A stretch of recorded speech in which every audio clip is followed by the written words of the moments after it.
Sebenarnya aktif di kebencanaan bukan barang baru dari sama saya, karena saya pernah 2 tahun di Mentawai sejak tsunami dari tahun 2010 sampai 2012 bolak-balik selama 2 tahun di Mentawai.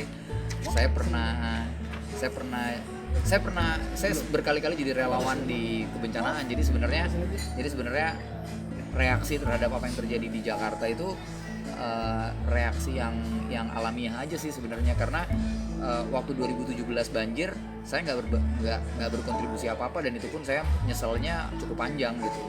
Tapi tadi malam waktu pas ngelihat berita di Twitter makin lama makin rame, dan banyak, ternyata maksudnya kalau mungkin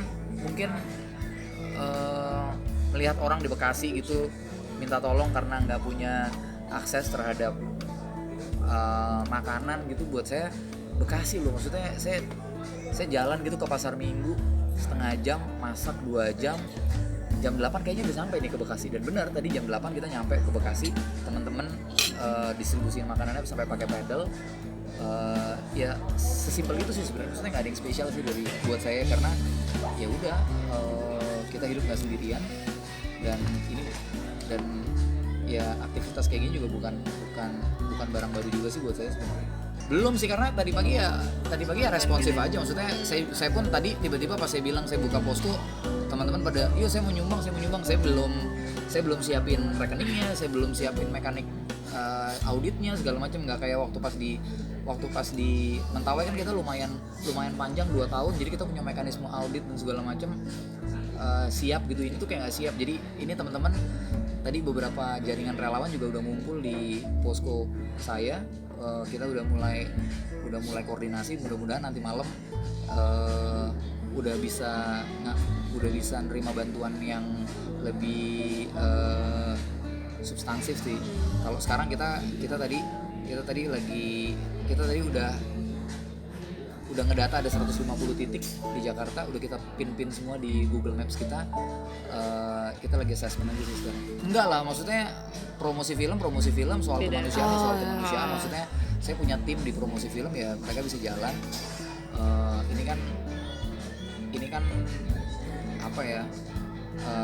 Ya sejak dulu udah saya lakuin, sejak zaman masih kuliah udah saya lakuin, jadi nggak ada yang spesial sih harusnya. Maksudnya ya udah, ya mereka kan lagi sibuk promo, maksudnya saya nggak mau campur adukin persoalan jualan film sama kemanusiaan, beda lah itu, dua hal yang nggak boleh nyampur.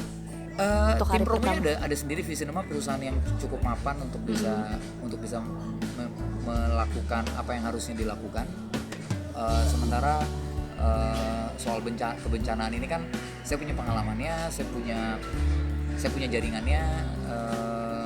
Ya saya pikir first things first lah, maksudnya kalau promo ini kan ada tim yang ngejalanin, kayak saya di sini ya, saya sendirian sama Sheila, ada 3 orang yang ngejalanin gitu. Jadi ya saya tinggal datang, tapi handphone saya dari tadi bunyi, ya lebih banyak ngurusin yang di posko sih sebenarnya. Kan posko di kantor, jadi di posko juga teman-teman dari Odos sudah pada ngumpul.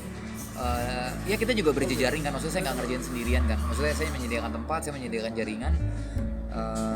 Teman-teman jaringan juga udah pada mulai ngumpul, udah pada koordinasi, bahkan udah assessment hari ini, sore ini, mungkin nanti malam udah ada yang bisa didistribusikan.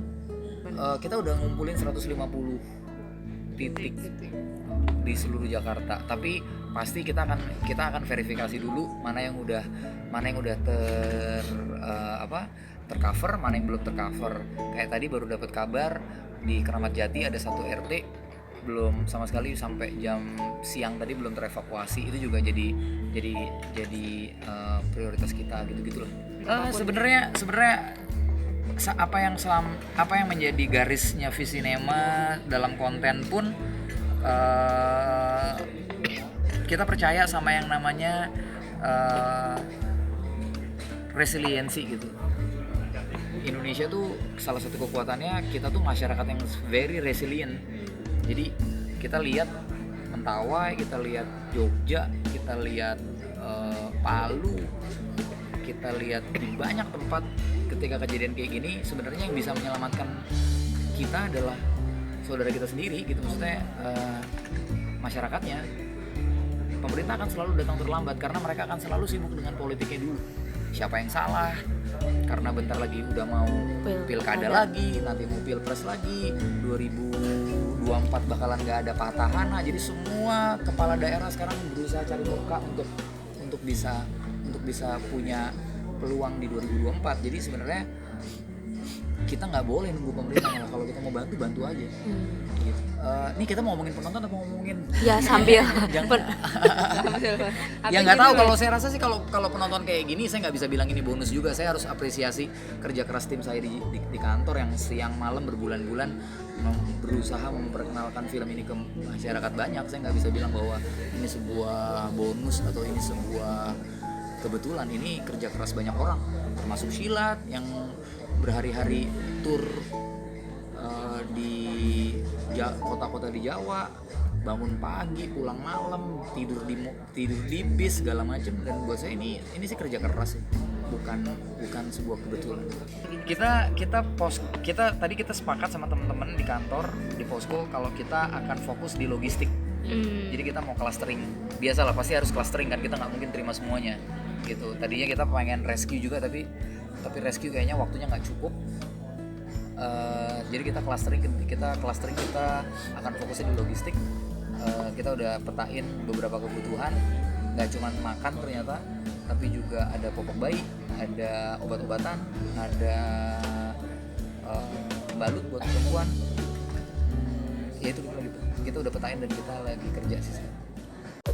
Terima kasih sudah menonton video ini. Jangan lupa subscribe dan aktifkan lonceng notifikasi supaya kamu nggak ketinggalan video terbaru dari Grit.